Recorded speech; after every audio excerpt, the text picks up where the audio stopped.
Hello again, this is Captain John with another one of my video tips of the week. Today I want to talk about how red sectors on some navigational aids can help you stay in safe water and keep your crew safe and sound. Note that Rebecca Shoal light shows a flashing 6-second white light, and it also carries a red light which shines in a specific sector as shown in this illustration.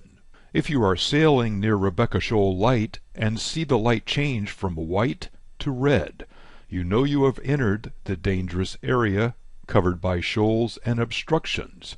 You want to turn right away and sail for safe water. Now let's go ahead and mark and highlight our chart to make navigation in this area safe and easy. First we have a wreck dangerous to surface navigation, followed by more wrecks and a submerged pile marked by light WR2.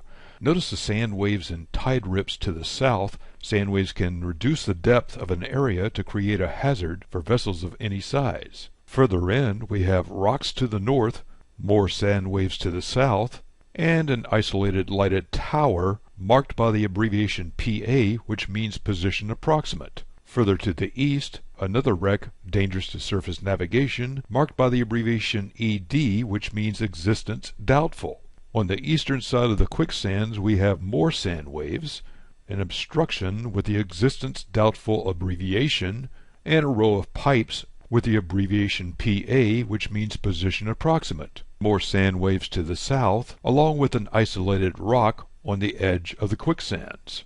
Now that we've highlighted our chart, the obstructions and dangers in this area will stand out for safer sailing navigation. This is Captain John, and this has been another one of my video tips of the week.